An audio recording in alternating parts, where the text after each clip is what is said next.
So I'm sure you've read the title of this video, and you probably know it's going to be a bit different than the vlogs. For this video, I wanted to carry on keeping it real and be honest about my experiences. And whilst I'm having a great time, loving the weather and saving more money than I've ever saved before, there are sides to travelling that I feel you're not going to see so much if you're just looking at people posting Instagram reels of the sunny white sand beaches. And I know I'm not gonna be the first ever travel video person to speak about this, but I think if someone were to find me and watch my videos, and that's what maybe made them think, oh, maybe I could do that, because I'm an idiot who, of course you guys can do this. But I don't want to just show the highlights and think, yeah, you're going to come over and have a great time, especially if you're solo traveling. You're going to have a great time. Don't worry about anything. But also, don't let this put you off as well.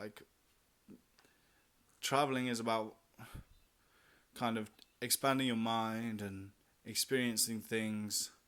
And, that's good and bad things you're going to experience. So I don't want to glorify solo traveling without acknowledging the harder parts and letting you guys know. I also want to preface this whole video by saying I am good. For my friends and family who are watching, I'm good, and I'm not booking flights home anytime soon. I'm still going to carry on going. This is just a little bit of sadness that I've experienced, and I wanted to share it because gotta keep things real, boy. So some of the footage you'll see in this video is from my 27th birthday. All of the footage is from the 28th of October 2024, which was my 27th birthday. Originally the plan was to film a fun vlog of me going to Melbourne and just going there without much of a plan, see what happens and just have a good time. But when I was on my way there, it just I was like, fuck, I don't know if it's because I got up early and hadn't had much sleep, but I was just like, I just want to lie down. It was my first day off in over a week, I think. So enjoy that footage of me trying to vlog, which not vlogging. Well, what I was, I was. I think these feelings of loneliness that I'm going to talk about really did start pretty much a few days after I'd arrived in Australia. Obviously, I had a few days in Perth, and that was just whoa, I'm in a new place, and I need to have a SIM card and stuff like that. So it was, you're distracted from the fact that, oh, I really want to hug my friends. I really want to hang out and have a beer with the boys, go to the Shuffle House. So when I got to my workaway, there were 5 helpers, 5 of us that had kind of all arrived around the same time. The French couple, Noe and Lolly, they got there the day before me, I think. And then I arrived the next day, and then Stefan and Kaylin, they arrived later that day, a few hours after me. So it was me and 2 couples. And that wasn't really a problem when we were there. It wasn't like they were just doing couple things the whole time. They did include me and stuff, and we all hung out together and played 2 versus 3 tennis and shot some hoops and stuff, and it was nice. I don't want to take away from that. But I think when I was there, it was kind of reminded me a lot of oh, originally this wasn't just going to be me on this journey. That kind of had its bittersweet sting to it. I'm not going to harp too much on the fact that, over my ex-girlfriend, because, she didn't want to come in the end, and that's fine. She has her own stuff to do in life, and I have my own stuff to do in life. That's okay, and that's sad, but it's the way things go.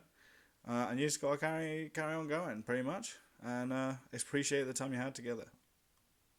This loneliness isn't just that I've left an ex-girlfriend at home and now I'm on my own. There are so many friends and family I'd love to give a massive hug to and just hang out with and chat shit with. I think it's definitely the hardest part of being on a complete different planet, because that sense of familiarity you have with someone, with your friends and stuff.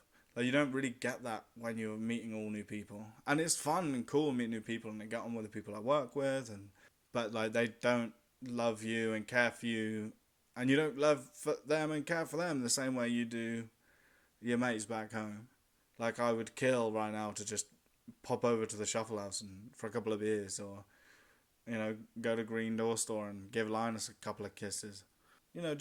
Just popping over to your mates for a cup of tea, and like them opening the door and like giving you a hug and like, there he is. Like, that's you just don't really get that. Um, so it's pretty sad, and like I said, I'm fine, I'm good. Um, but I definitely do miss that a lot. It was probably about like April or May, like this year.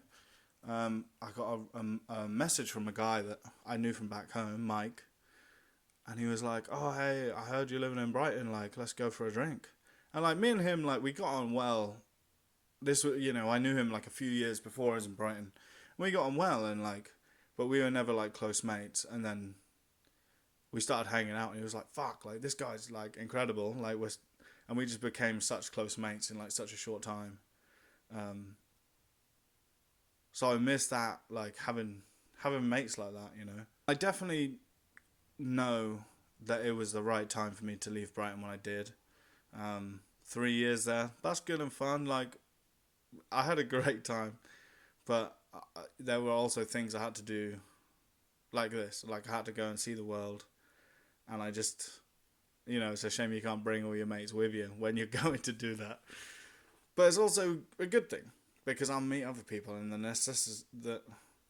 necessity of having this intimacy with someone, or this affection with someone, is what would kind of spur you on to actually meet people and look for genuine connections.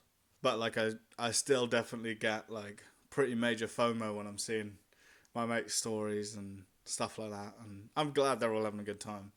I just wish I was there with them.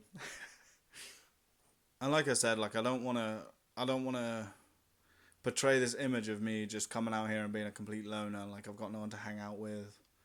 Because you'll see in a couple of videos which we shot, what was that, on Monday? Me and Caitlin, one of the girls from she's another traveller. She's another backpacker who works at the Border Inn with me. We just like, fuck it, like, we both got a day off, let's go on the paddle steamer or something. Like, so we done that. And there's people to hang out with, and like, I've got friends, but she's no Linus. She's no Sophie. She's no Tallulah. Sorry, I'm not gonna name all my friends. So with like the other backpackers and other people at the bar that I've met that I get on well with, like, it's cool that you can have a joke with people, but you don't get the kind of intimacy that you would with your friends. Like, chilling on the sofa, resting your head on them, just watching a movie, or sitting and chatting shit about someone you both hate. So like, I'm not lonely, like, I'm not alone, but the loneliness definitely does hit hard at times, and I'm in like zero supply of any real affection or intimacy with people.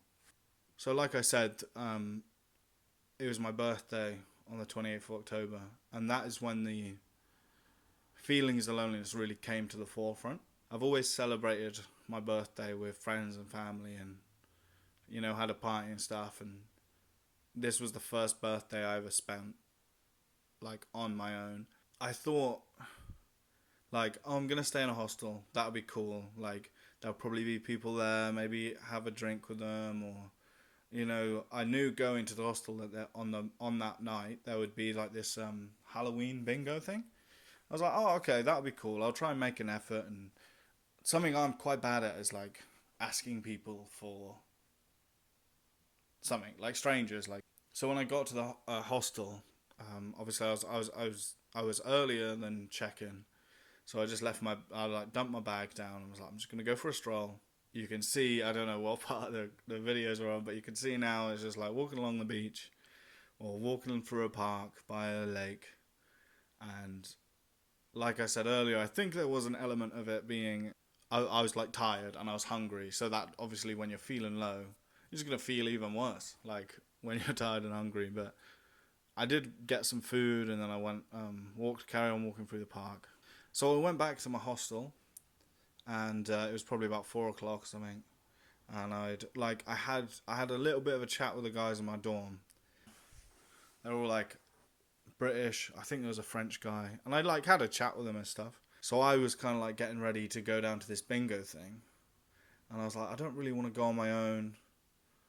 But I got dressed and like went down. I had a drink in the bar down there, and I was like, I did feel like I was sticking out a bit, and obviously I was on my own, so probably felt that feeling was exemplified. Amplified. That feeling was amplified because of the being on your ones. So I was like, I'll have a drink, I'll check out the vibe. I wasn't really feeling it, but I thought, okay, last ditch attempt. I'm gonna go up to the room. I knew the guys were still getting ready up there, so I was like, I went up and I was like, just chatting to them, and I was like, oh, like, do you guys mind if I join you for the bingo thing? And they were like, oh yeah, mate, sorry, our table's a bit full actually. I was like, really? Is this? I thought hostels were kind of, better than that for meeting people. Like they just seem very closed off. Maybe they didn't like me. Who knows? Maybe that's entirely possible. But I was just like, fuck you then. I guess. Like, what do you mean your table's full? You can't pull up an extra chair for this guy. And like, obviously they didn't know it was my birthday. But I think it just stung a bit more because it was my birthday, and I was already feeling pretty lonely. To be like rejected like that for some like arbitrary reason, I was like, whatever. So I was like, okay, no worries, maybe I'll see you down there. Grabbed my headphones off my bed. I was like, I'm just gonna go get some drinks somewhere. I'm just gonna go on my own, go to a bar, and that's what I done. So I had a Guinness, and I was like, I already knew that for this trip I wanted to take myself out to dinner. So I was like sat, and I wasn't like I was upset by the fact that they weren't even like, oh yeah, let's see what we can do. I was obviously upset, but I was also like, well, fuck, like I wanted to just spend time on my own anyway. Well, not spend time on my own, but I wanted to do something for me. So I was like, all right, no worries, see you down there, and left. And I just walked down to the bar, I walked down the street to a different bar, had a pint, and I just started looking up like restaurants nearby. And found this nice little Italian place. So I'm like, right, I've finished my drink, go to the Italian place, just have a pizza, get some wine maybe. And like, I've walked in, and I'm like, hey, do you have a table for one? And I like could feel myself like on the verge of tears. I was pretty emotional. But like that, not visibly, I don't think. And I was like, yeah, just a table for one, please. Yeah, I had my pizza, I had some wine. And then at some point, what was it there? It was like after I finished my pizza, I was like, "Oh, can I just get the bill, please?" And the waitress, she was like, "Do you want a sweet treat?" And I was like, it's my birthday, why not?" And she was like, "Oh, it's your birthday?" And I was like, "Oh yeah, I look so cool right now." But then she gave me a free glass of wine, so that was sick. And like, I know alcohol really isn't the answer to like being upset, but a few glasses of wine and a couple pints of Guinness definitely took this like high emotion from being like sad and like shifted it into a more happy gear and more like just into a more optimistic outlook. Here's a little clip of me after eating. I think I'm still smiling, so Well, that's my birthday dinner done. Solo. How fucking... It's lonely. How fucking lonely, man. Solo travelling can be lonely. But the lovely waitress gave me a free glass of wine. The tiramisu wasn't great, and it was like $18, but fucking... It's my birthday. So when I was walking down from the pizza place, a guy from work had suggested this place called Point Ormond. Apparently, like great for the sunset, and he was not wrong. It was fucking beautiful. So I headed down there, a little bit wine drunk, a little bit happy, bit happier because I'd had alcohol. That's not great. And yeah, just watch the sunset and like kind of use that time to like readjust how I'm looking at something, and I was definitely able to change my outlook on my situation, which was nice. But you know, it doesn't take away from the fact that like your boy needs a hug.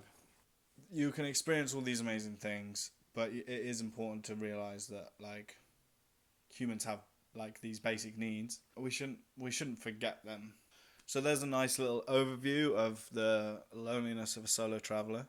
I do want to reiterate again to people watching, like I'm good, happy, earning money, earning fucking so much more money than I've ever fucking earned before. So saving money specifically, like woo, gonna buy a car soon. Wow, probably in like a couple months. And I think I can give myself a pat on the back for coming on this journey because I've overcome challenges, and it's helped me change my outlook on things. But like I'm enjoying the good times, and I'm trying to enjoy the bad times because no mud, no lotus, right? I certainly don't want to put anyone off of traveling because I think everyone should travel. Like you should go and see the world. And if you do come to Australia, give me a hug, please. Someone just give me a hug, man. There's so many amazing things to go and see and to experience and feelings to feel that you're not gonna necessarily experience if you just carry on staying in Brighton or wherever. And yeah, cheers for watching. I've been Jamie again. I'm Jamie always, Jamie forever. And say hello to your mother because she does miss you. She wants to give you a hug, man. Give her a hug or send her an email. All right, goodbye. See you on the next one.